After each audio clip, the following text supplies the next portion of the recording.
조선 경종이 죽던 날 밤 수라상의 은수저가 검게 변했다. 김이상궁이 바로 앞에서 확인했다. 이상 없었다. 그런데 임금이 수저를 집어드는 순간 시커멓게 변해버렸다. 같은 음식이었다. 같은 자리였다. 그런데 왜 임금의 수저만 변했는가? 모두가 독살이라고 확신했다. 그러나 오작은 확신하지 않았다. 그리고 오작이 그날 밤 발견한 것은 독살보다 훨씬 더 무서운 진실이었다. 임금이 죽었다. 그런데 궐 안에서 가장 먼저 움직인 사람은 곡을 하러 온 신하가 아니었다.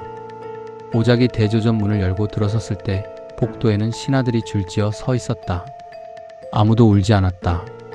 눈빛을 교환하고 있었다. 낮게 가라앉은 목소리들이 벽을 타고 흘렀다. 슬픔이 아니었다. 계산이었다.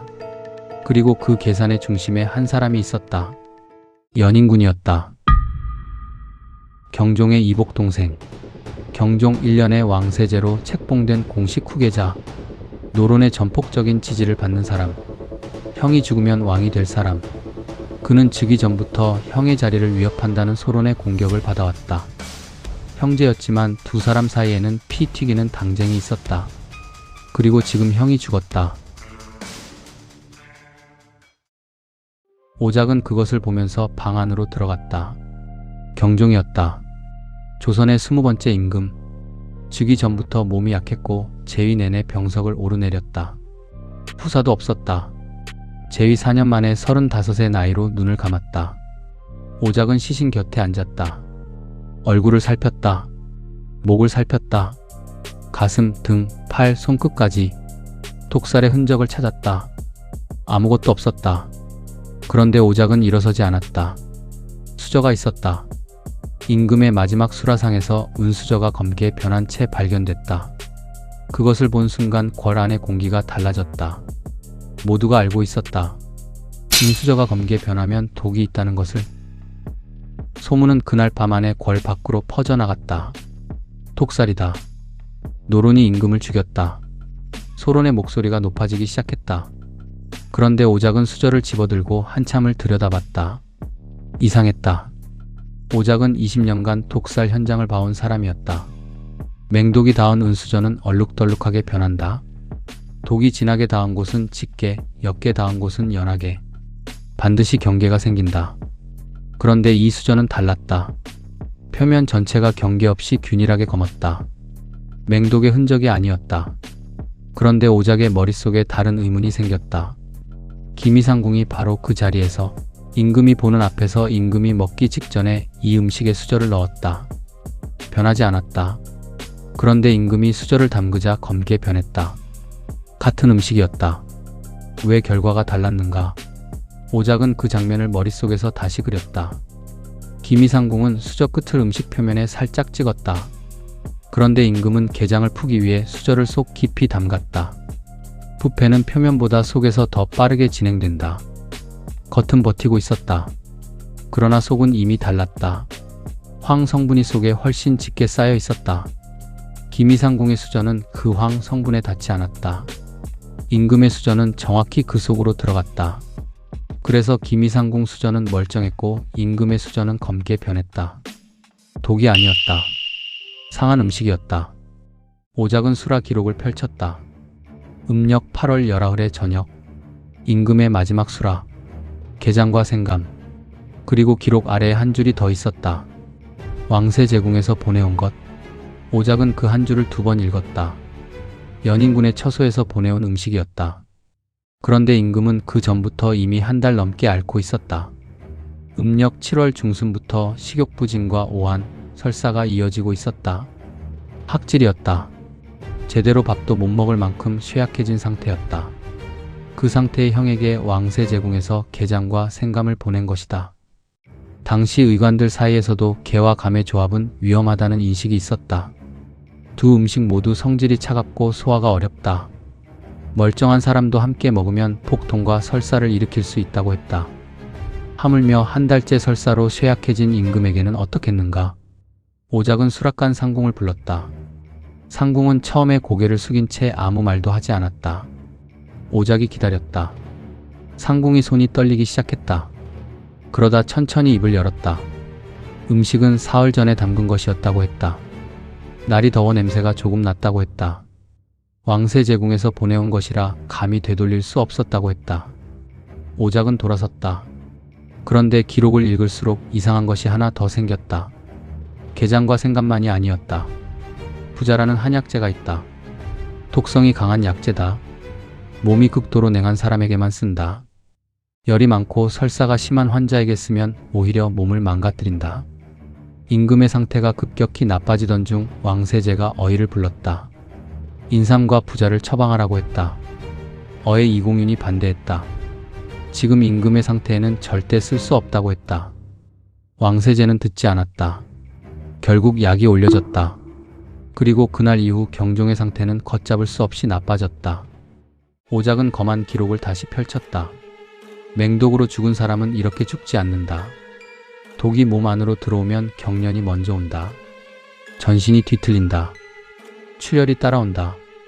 의식이 갑자기 끊긴다. 그런데 경종의 기록은 달랐다. 복통이 먼저 왔다. 설사가 멈추지 않았다. 구토가 이어졌다. 혈압이 서서히 떨어졌다. 의식이 흐려지기 시작했다. 그리고 엿새째 되던 날 새벽 숨이 끊겼다. 경련은 없었다. 출혈도 없었다. 한 달 넘게 학질로 쇠약해진 몸에 상한 게장이 들어갔다. 차갑고 소화가 어려운 생감이 더해졌다. 거기에 어이가 반대한 독성 약재까지 밀어 넣어졌다. 독이 없어도 그 결과는 충분히 예측할 수 있었다. 이것은 독살이 아니었다. 그러나 이것이 왕세제를 결백하게 만드는가? 오작이 그 생각을 채 끝내기도 전이었다. 문 밖에서 발소리가 들렸다. 하나였다. 묵직하고 느렸다. 궐 안에서 저런 걸음걸이로 걸을 수 있는 사람은 많지 않았다. 문이 열리지는 않았다. 그러나 멈추지도 않았다. 문 바로 앞에서 멈췄다. 잠시 후 내관 하나가 문 앞에 와 엎드렸다. 왕세제 저하께서 검안관의 노고를 취하신다 하셨습니다. 오작은 아무 말도 하지 않았다. 내관이 물러갔다. 발소리가 천천히 멀어졌다. 방 안에 혼자 남은 오작은 손에 쥔 기록을 내려다봤다. 독을 쓰지 않았다. 그러나 한 달째 학질로 쓰러진 형에게 사흘 된 게장과 생감을 보냈다. 어이가 반대한 독성 약재를 억지로 밀어넣었다. 독 없이도 그 결과는 같았다. 고의였는지 무지였는지는 오작이 판단할 수 없었다. 그러나 어느 쪽이든 형은 죽었다. 오작은 그날 밤 기록을 종사관에게 넘겼다. 본 것을 그대로 적었다. 임금의 죽음은 독살이 아니다. 학질로 한 달 넘게 쇠약해진 상태에서 상한 게장과 생감을 드셨고 거기에 부자까지 더해졌다. 기미상궁의 수저가 변하지 않은 것은 수저가 닿은 깊이가 달랐기 때문이다. 부패는 속에서 더 빠르게 진행됐고 임금의 수저는 그 속까지 닿았다. 은수저의 변색은 독의 흔적이 아니라 상한 게장 속 황 성분이 만들어낸 반응이다. 경련과 출혈이 없었다는 것이 이를 뒷받침한다. 이것이 검안의 결론이다. 다만 한 줄을 더 적었다. 게장과 생감은 왕세제궁에서 보내온 것이었다.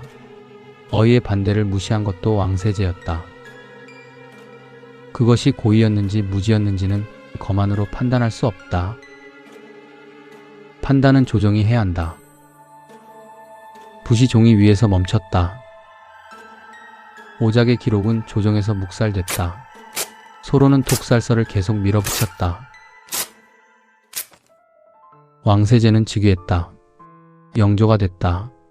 그리고 그 독살설은 영조의 제위 52년 내내 그의 발목을 잡았다. 결백을 주장하는 어명을 여러 차례 내렸다.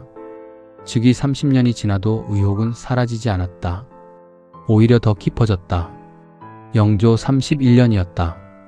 한 신하가 국문장에서 영조의 눈을 똑바로 보며 말했다.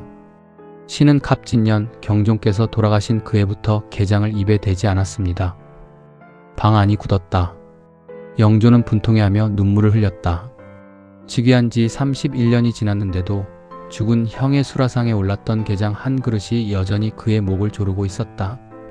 오작의 기록은 끝내 빛을 보지 못했다. 그리고 오작은 그날 밤 이후 기록에서 사라졌다. 수백 년이 지난 지금 우리는 이 사건을 다시 들여다봅니다. 경종의 죽음은 독살이 아니었습니다. 은수저가 검게 변한 것은 맹독이 아니라 상한 게장 속 황성분이 만들어낸 반응이었습니다. 경련도 없었고 출혈도 없었습니다. 한 달 넘게 학질로 쇠약해진 몸에 상한 게장과 생감이 들어갔고 독성 약재까지 더해졌습니다. 독이 없어도 결과는 같았습니다. 그러나 이 사건에서 가장 무서운 것은 따로 있습니다. 독을 쓰지 않고도 사람을 죽일 수 있다는 것입니다. 연인군이 그것을 알고 한 것인지 몰라서 한 것인지는 지금도 알 수 없습니다. 그래서 여러분께 묻겠습니다. 여러분은 왕세제가 고의였다고 생각하십니까? 아니면 무지였다고 생각하십니까? 300년 전 조정이 끝내 답하지 못한 그 질문에 여러분의 생각을 댓글로 남겨주십시오.